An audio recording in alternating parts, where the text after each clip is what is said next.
Hello, good evening, good evening, good evening. स्वागत है आपका हमारे प्यारे प्लेटफॉर्म दृष्टि साइंस में। और आप सभी का बहुत दिल से स्वागत है। आप हमारे वीडियो को इतना प्यार देते हैं। ठीक है, आज हम लोग जैसे कि आपको पता है एनसीईआरटी का लाइन बाय लाइन क्वेश्चन उठा के लेके आते हैं क्लास 12 के लिए। किसके लिए? क्लास 12 के लिए, बिहार बोर्ड क्लास 12 के लिए एनसीईआरटी का लाइन बाय लाइन क्वेश्चन लेके आते हैं। उसी को देखते हुए आज हम लोग लाए हैं पार्ट थ्री क्वेश्चन, यानी पार्ट 2 तक हम लोग कर लिए हैं। पार्ट 2 अगर आप नहीं देखे हैं तो पार्ट 2 आप जाके प्रॉपर देखिए। पार्ट 1 है, पार्ट 2 है, पार्ट 3 है और पूरे एनसीईआरटी से है, एक भी इधर उधर का नहीं है। और यही से क्वेश्चन आएंगे, जितने भी आएंगे इस चैप्टर से मेरे वीडियो से ही आएंगे, ये कॉन्फर्म है। नहीं आएंगे तो आप बाद में आके कमेंट कीजिएगा कि सर क्वेश्चन नहीं आए थे, लेकिन 100% है कि आएंगे, यही से क्वेश्चन आएंगे। आज हम लोग पार्ट 3 देखेंगे। चैप्टर का नाम तो आपको पता ही होगा, sexual reproduction in flowering plants. ये चैप्टर है, यानी पुष्पीय पादपों में लैंगिक जनन, जिसमें हम लोग 2 पार्ट देखे हैं और तीसरा पार्ट आज लेके आए हैं। तीसरे पार्ट में हम लोग बेसिकली देखेंगे क्या क्या देखते हैं। पहले क्वेश्चंस देखते हैं। तीसरे पार्ट में भी हम लोग क्वेश्चंस है, अबव 25 से 30 क्वेश्चंस हैं और ये क्वेश्चंस आपके दोनों मीडियम में मिलेंगे, हिंदी और इंग्लिश मीडियम में। और इस क्वेश्चंस को पहला शुरुआत करते हैं। पहला क्वेश्चन है, पहला क्वेश्चंस को पढ़िए। आप पहला क्वेश्चंस को पढ़िए, रीड कीजिए बढ़िया से क्वेश्चन को। पहला क्वेश्चन को पढ़िए। पहला क्वेश्चन क्या बोला जा रहा है? कि पहला क्वेश्चन बोला जा रहा है, पहला नर युग्मक और दूसरा नर युग्मक का क्या कार्य होता है। पहली बात तो यह समझना पड़ेगा कि यह नर युग्मक पहला और दूसरा किसका बात कर रहा है। अगर एक बात बोले परागकण की, तो परागकण में 2 नर युग्मक मिलते हैं और 2 नर युग्मक ऊपर मिलते हैं, एक कायिक कोशिका नीचे मिलते हैं। इसमें जो है पहला नर युग्मक का क्या कार्य है और दूसरा नर युग्मक का क्या कार्य है। जो इसको अगर बोले what is the role of first and second male gamete, अगर बात बोले तो पहला ऑप्शन में दिया हुआ है अंडा निषेचन और केंद्रीय कोशिका के साथ fertilization egg and fuse with central cell।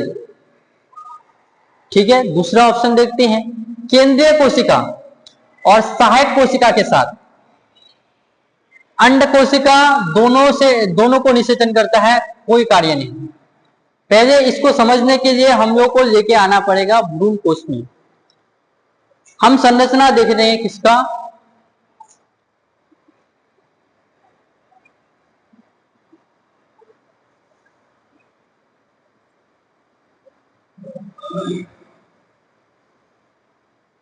सात कोशिकीय 8 केंद्रक, 1 2 3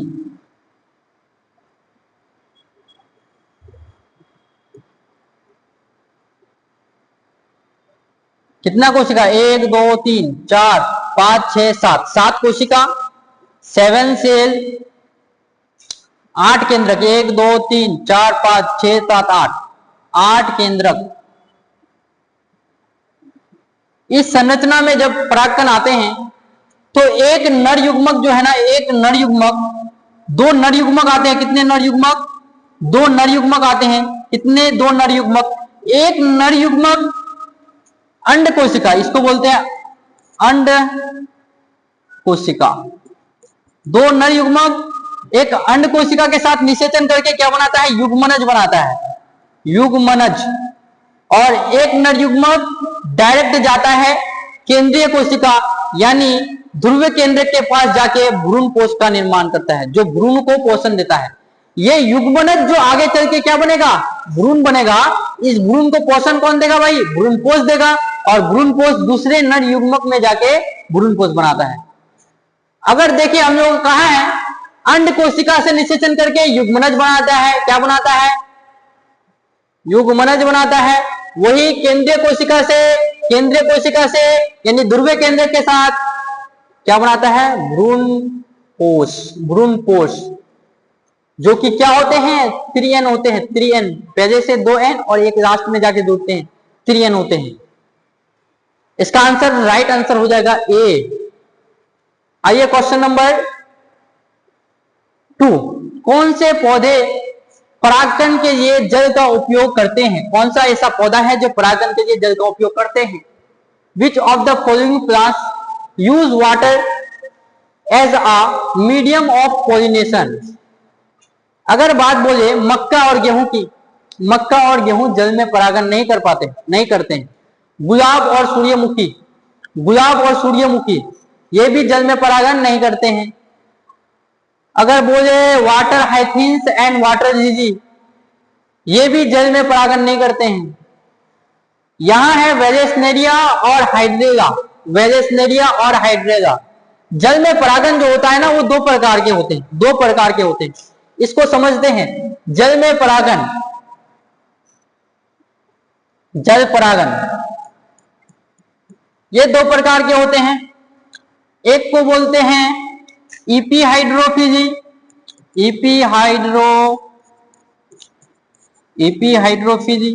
और एक को बोलते हैं हाइपोहाइड्रोफिली। एपीहाइड्रोफिली and hypohydrophily. एपीहाइड्रोफिली को हम लोग बोलते हैं अधिजल परागन, हाइपोहाइड्रोफिली को बोलते हैं अधोजल परागन। अधिजल परागन जब परागन जल के सतह में होता है। किसमें होता है? जल के सतह, जल के ऊपर होता है, उसको हम लोग बोलते हैं एपीहाइड्रोफिली। और जब परागन जल के अंदर होता है, उसको हम लोग बोलते हैं हाइपोहाइड्रोफिली। याद रहेगा, जब परागन जल के सतह में होता है, जल के ऊपरी सतह में होता है, उसको हम लोग एपीहाइड्रोफिली बोलते हैं। और जब परागन जल के अंदर होता है, उसको हाइपोहाइड्रोफिली बोलते हैं। और ये जल के सतह में जो परागन पादप करता है, उसको हम लोग बोलते हैं वेलेस्नेरिया। कौन सा पादप? वेलेस्नेरिया। और जो जल के अंदर करता है, उसको बोलते हैं हाइड्रेला। कौन सा? हाइड्रेला। जल के सतह में एपीहाइड्रोफिली, वेलेस्नेरिया, जल के अंदर हाइड्रेला। यानी ये दोनों पौधे जो जल के अंदर किया ना परागन, किसके अंदर किया? एक जल के सतह में किया और एक जल के अंदर किया, यानी इसमें होते हैं जल परागन। इसका आंसर क्या हो जाएगा? Option number A correct answer हो जाएगा। Option number A correct. Question को बढ़िया से रीड करके समझिए। क्वेश्चन अगर नहीं समझते हैं, वैसे ही आंसर याद करते हैं, तो ये पॉसिबल है नहीं। खास करके एनसीईआरटी के क्वेश्चन जो लाइन से उठाया जाता है, हर बार लाइन से उठाया जाता है। बिहार बोर्ड में बायो का यही खेल है कि एनसीईआरटी का लाइन से क्वेश्चन आएंगे, बाहर नहीं आएंगे। और ये क्वेश्चन दृष्टि साइंस से आएंगे। आइए क्वेश्चन देखिए। क्वेश्चन नंबर 3 में मूव करते हैं। 3 नंबर क्या बोला है देखिए। क्वेश्चन नंबर 3 पढ़िए। जल परागन वाले पादपों में परागन गिरे होने पर सुरक्षित क्यों रहते हैं? यानी अगर परागन जल के अंदर होता है, वो जल तो जल्दी ही सड़ जाना चाहिए सर, लेकिन वो परागन सुरक्षित रहते हैं। क्यों रहते हैं? इसका रीजन क्या है? पहला ऑप्शन नंबर डी में क्या है? परागकण भारी और ठोस होते हैं। अगर परागकण भारी और ठोस होगा तो जल के अंदर चले जाएगा, और जल के अंदर जाएगा तो जल्दी खत्म हो जाएगा। सिंपल बात है। इसका ऑप्शन ए डी तो कोई एंगल से नहीं बता रहा है। परागन बहुत हल्का होता है। अगर परागन बहुत हल्का होगा तो जल के ऊपरी सतह में जाएगा, तो इसका भी कोई राइट आंसर नहीं बन रहा है। परागन पर श्लेष्मा आवरण होता है।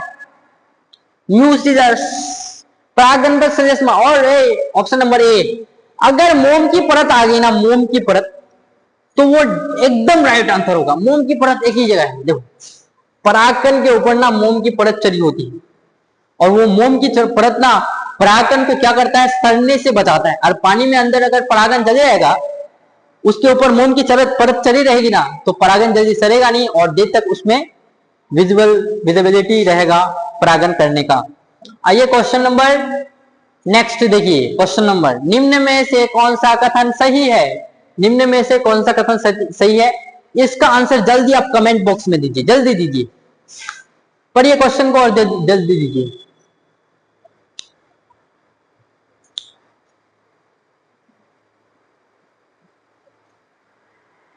अच्छा क्वेश्चन पढ़ते हैं। ऑप्शन नंबर 1, द्विलिंगी पादप में कृत्रिम संकरण के लिए विपुंसन आवश्यक है, एमस्क्यूलेशन। द्विलिंगी पादप यानी कृत्रिम संकरण के लिए हम लोग दो चीजें करते हैं, एक तो विपुंसन करते हैं, एक बैगिंग करते हैं। विपुंसन का मतलब जो होता है, विपुंसन का मतलब क्या होता है? विपुंसन, एमस्क्यूलेशन। इसमें क्या द्विलिंगी पादप से क्या करते हैं? द्विलिंगी पादप से हम लोग क्या करते हैं? द्विलिंगी पादप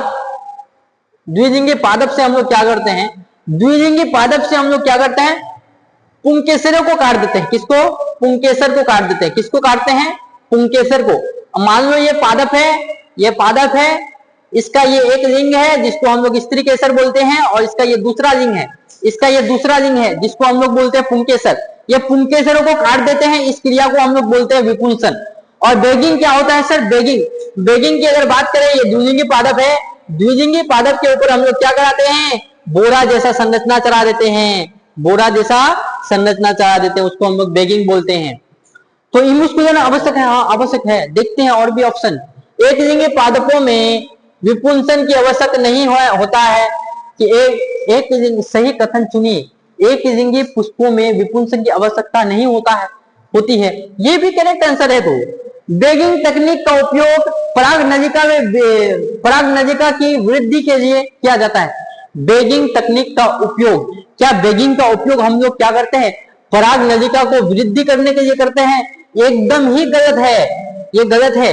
बेगिंग तकनीक का उपयोग परागकण से बचाने, बेगिंग का पर परागन से बचने के लिए किया जाता है। हाँ, बेगिंग का उपयोग हम लोग पर परागन से बचने के लिए करते हैं, ये बात बिल्कुल ही ठीक है। यहां से अगर देखिए, ये तीनों कथन ठीक लग रहा है, लेकिन ये कथन जो है हमको बिल्कुल ही गलत लग रहा है। इसका आंसर यहाँ कौन सा कथन सही नहीं है ये देना था। यहाँ कौन सा कथन सही है ये दिया है। ऑप्शन नंबर क्या हो जाएगा? कौन सा कथन सही नहीं है ये हो जाएगा, क्योंकि द्विलिंगी पादपों में कृत्रिम संकरण हेतु का मतलब होता है के लिए विपुंसन आवश्यक है। भाई अगर तुमको कृत्रिम संकरण कराना है तो विपुंसन कराना ही पड़ेगा, विपुंसन नहीं तो स्वपरागन हो जाएगा, फिर खेला खत्म हो जाएगा, वहीं पे खेला नहीं खत्म करना है। आइए, परिपक्व भ्रूण कोश में प्रतिव्यासन एंटीपोडल कोशिकाएं कहां पाई जाती हैं? एंटीपोडल कोशिकाएं कहां पाई जाती है? देखिए, ये है हम लोग के पास भ्रूण कोश। क्या है ये? भ्रूण कोश है, ये भ्रूण कोश है। और इसमें हम लोग देखते हैं,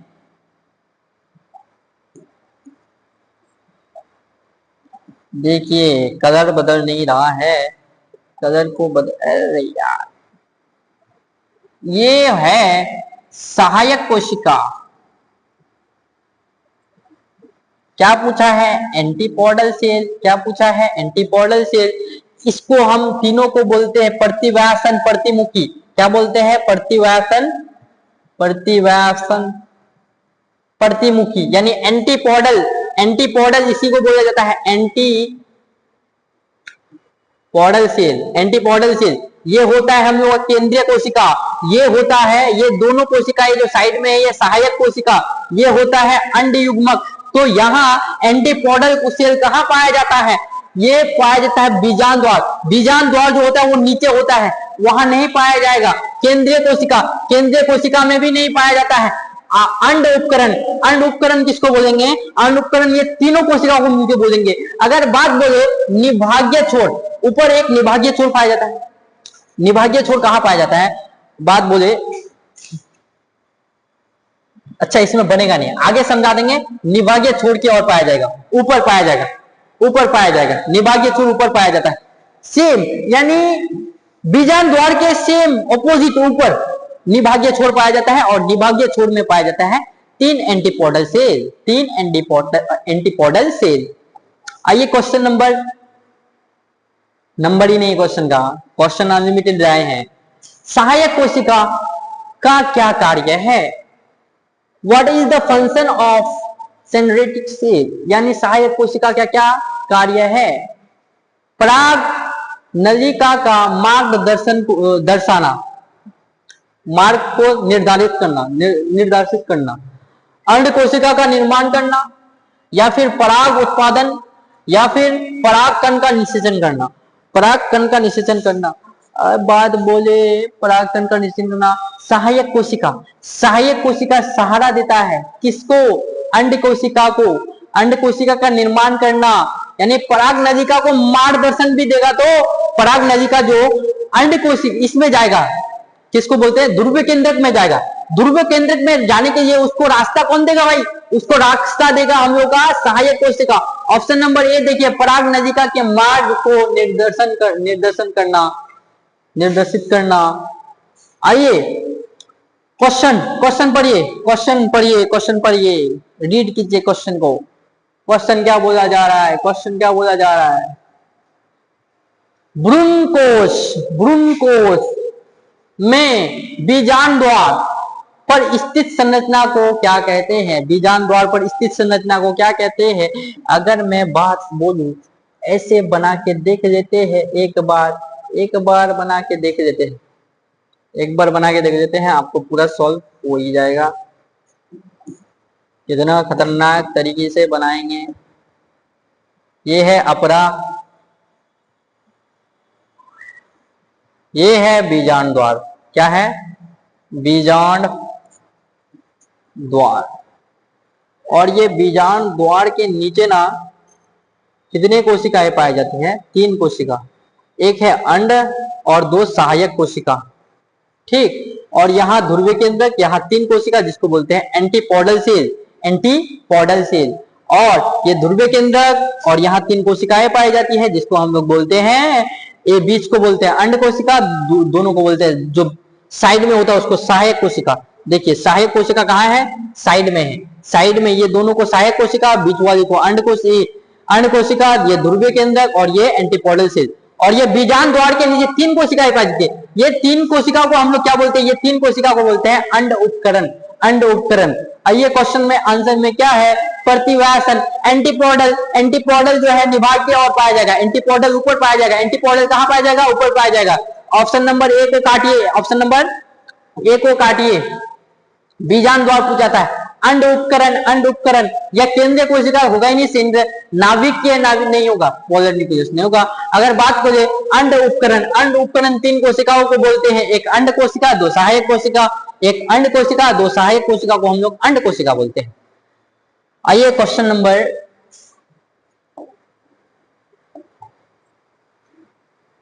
नंबर ही नहीं है भाई। आया क्वेश्चन पढ़िए, पराग नलिका की वृद्धि किसके माध्यम से होती है? वृद्धि किसके? पराग नलिका की वृद्धि। बात बोले वर्तिकाग्र पर स्वयं से। वर्तिकाग्र स्टिग्मा करता क्या है? परागकण का चेक करता है कि ये वैलिड है कि नहीं है, ये परागण जाने योग्य है कि नहीं है। ये योग्यता चेक करता है। क्या करता है? योग्यता चेक करता है। कौन? हमारी स्टिग्मा क्या करता है? योग्यता चेक करता है। तो इसका आंसर होगा नहीं, हवा के माध्यम से। है गलत है। सीधे अंडाशय में है, डायरेक्ट नहीं बात। बीजांड द्वार और तंतु में समुच्चय, हाँ ये बीजांड द्वार के और से जाएगा, मार्गदर्शन मिलेगा उसको।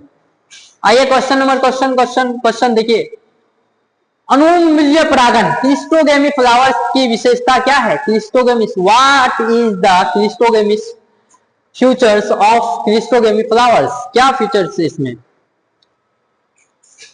बात बोले क्या अनुमील्य परागण में क्रॉस पोलिनेशन होते हैं? 2 चीज याद रखना है, एक अनुमील्य और एक होता है उन्मील्य। अनुन्मील्य का मतलब होता है वन पुष्प। क्या? मैं अभी एक आदमी हूं, मेरे ऊपर चारों तरफ से कोई एक मान लो थैली से घिरा हुआ हूं, बंद हूं, तो वो क्या हो गया? अनुन्मूल्य। अगर मैं अभी पूरा ओपन हूं तो मैं क्या हूं? उन्मूल्य। और बात बोलूं उन्मूल्य परागण में, जो अनुन्मूल्य परागण जो होता है वो कैसा होता है? देखिए ये अनुन्मूल्य को ये ऐसे समझ सकते हैं आप, ये पुष्प है, ठीक है, ये पुष्प है। ये संरचना अगर ऐसे बंद रहता है ना, इसको हम लोग बोलते हैं अनुन्मूल्य पादप। अगर ये ही बंद, ये खुला हुआ रहता है, ये खुला हुआ रहता है, तो इसको हम लोग बोलते हैं उन्मूल्य पादप। और इसमें परागकोश और वर्तिकाग्र हमेशा खुले रहते हैं, परागकोश और वर्तिका हमेशा खुले रहते हैं, बिल्कुल ही सही है। हमेशा ओपन रहते हैं? ओपन नहीं रहते भाई, हमेशा खुले रहते हैं क्या? नहीं नहीं, नहीं खुलते हैं, नहीं खुलते हैं। ये स्टेटमेंट उन्मूल्य का है। किसका है? उन्मूल्य का ये स्टेटमेंट है। और ये स्टेटमेंट जो है अनुन्मूल्य का है। किसका है? क्लिस्टोगेमी का है, क्लिस्टोगेमी का। ऑप्शन नंबर क्या हो जाएगा? ऑप्शन नंबर ठीक सी हो जाएगा।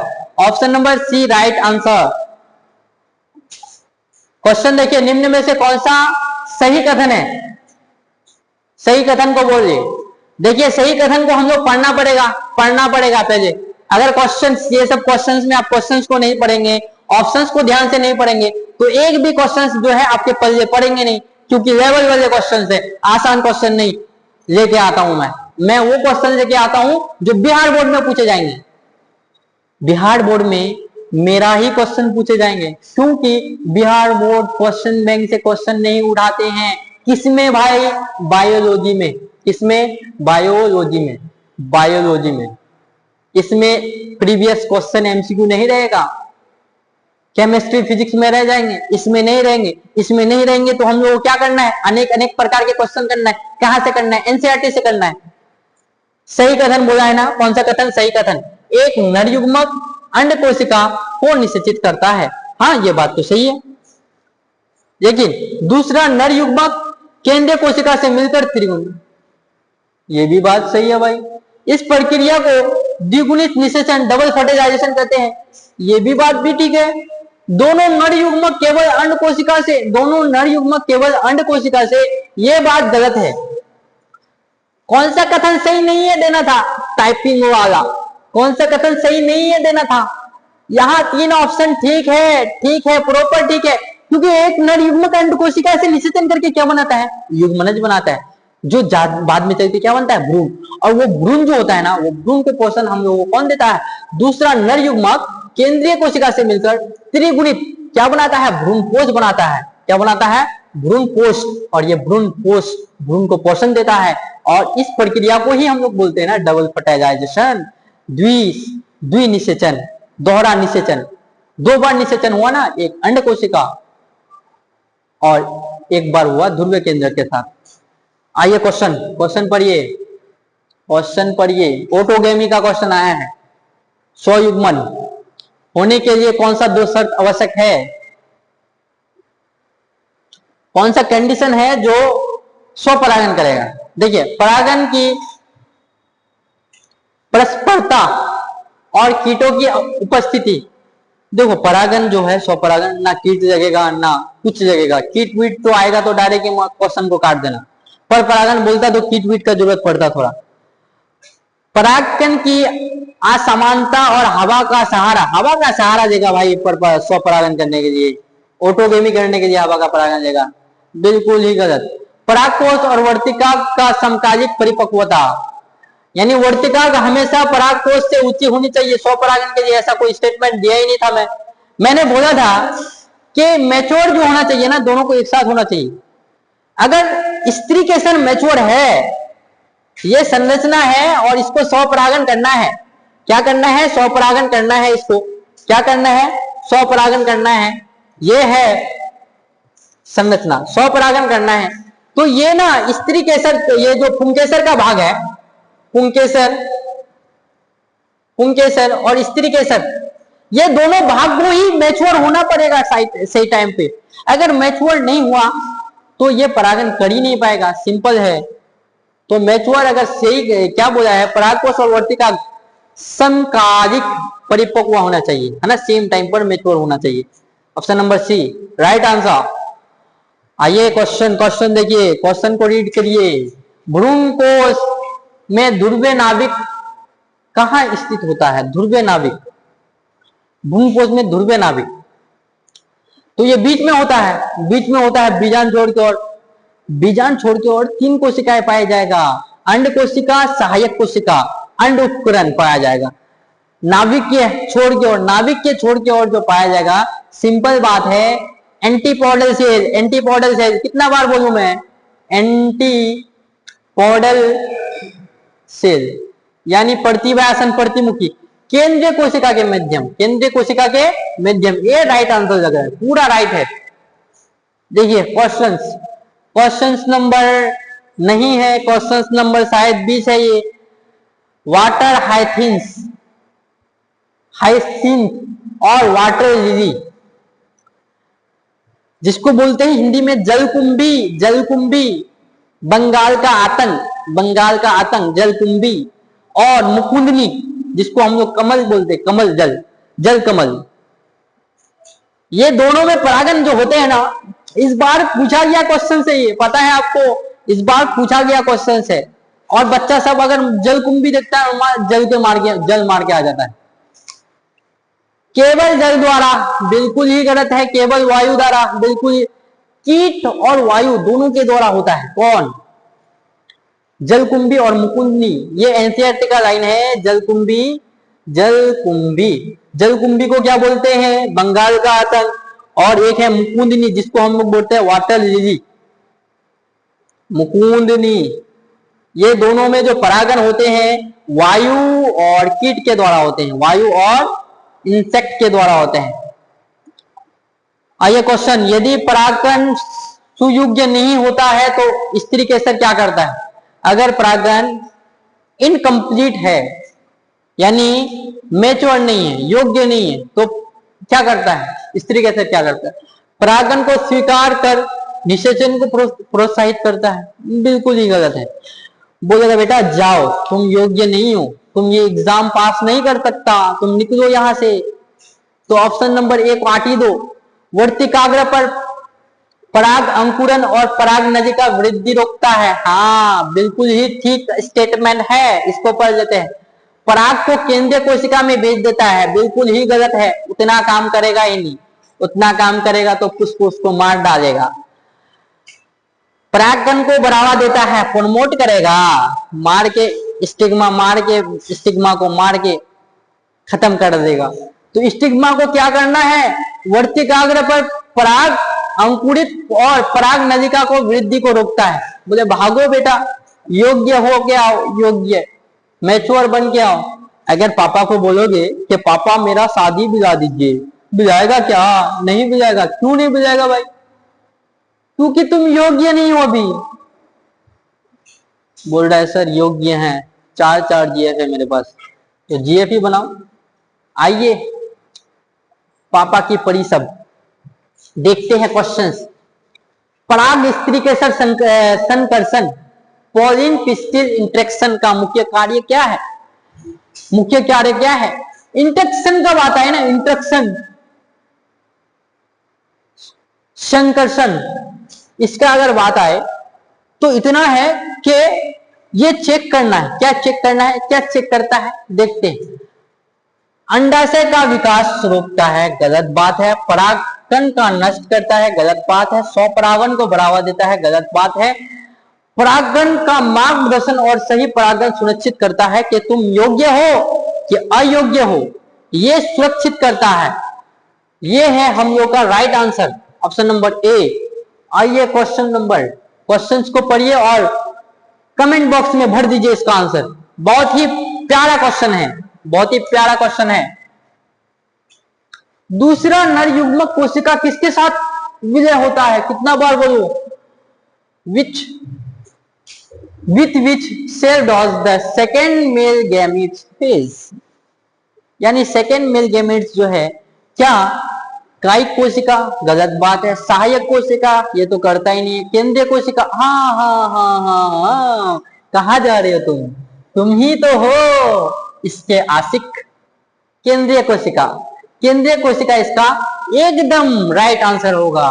भाग रहा था, मुझसे बच नहीं सकते हो तुम। ऐसे ही तुम लोग बोर्ड एग्जाम में जाके बोलना क्वेश्चंस को, तुम मुझसे नहीं बच सकते, क्योंकि ऑप्शन जो है ना, ऑप्शंस जो है तुमसे दूर जाने का कोशिश कर रहा है। मैं नहीं हूं, मैं तुम्हारा आशिक नहीं हूं, लेकिन तुमको उसका आशिक बनना पड़ेगा, उसका आशिक बनना पड़ेगा। केंद्रीय कोशिका, अभी देखो ना, मुझसे भाग रहा था, लेकिन मैं भागने थोड़ी दूंगा इसको। अंड कोशिका से कौन करता है? पहला नर युग्मक करता है। कौन करता है? पहला नर युग्मक करता है। पहला नर युग्मक करता है। आइए क्वेश्चन, तीन कोशिकीय परागण किस प्रकार के पादपों में पाए जाते हैं?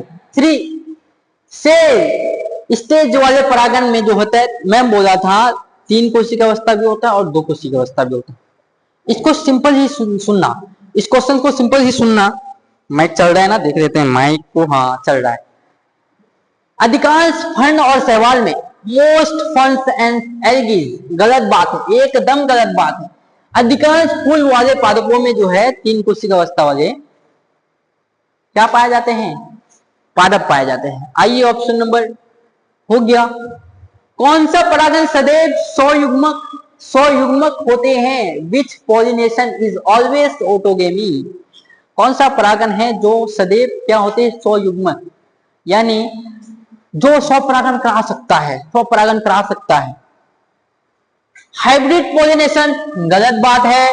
क्रॉस पॉलिनेशन में हम अगर बात बोले क्रॉस पॉलिनेशन, तो ये ऑटोगेमी पूछा है ना, 100 युग्मक पूछा है ना, गलत बात है भाई, यानी 100 परागण के बारे में पूछा है। अब बात बोले अनूनमूल्य परागण, बोला मैं अनूनमूल्य परागण जो है ये 100 परागण को बढ़ावा देता है कि 100 परागण करो, क्या करो? 100 परागण करो। ऐसे रहेगा ना तो ये डायरेक्ट क्या करेगा? आओ मैं बंद कर देता हूं एक कमरे में तुम दोनों को, तुम लोग करो परागण, तुम दोनों को एक कमरे में बंद कर देता हूं, कर देता है और ये दोनों परागण कर देता है। यही बढ़ावा देता है, यही वो लड़का है जो खराब है, इस पुष्प का काम को बिगाड़ नहीं सकता, किसी को देखने ही नहीं देता है। आइए बहुत डीपली जा रहे हैं, फिर हम लोग डीपली नहीं जाना है उतना। कीट परागण इंसेक्ट पॉलिनेटेड पुष्प में सामान्य विशेषता क्या है?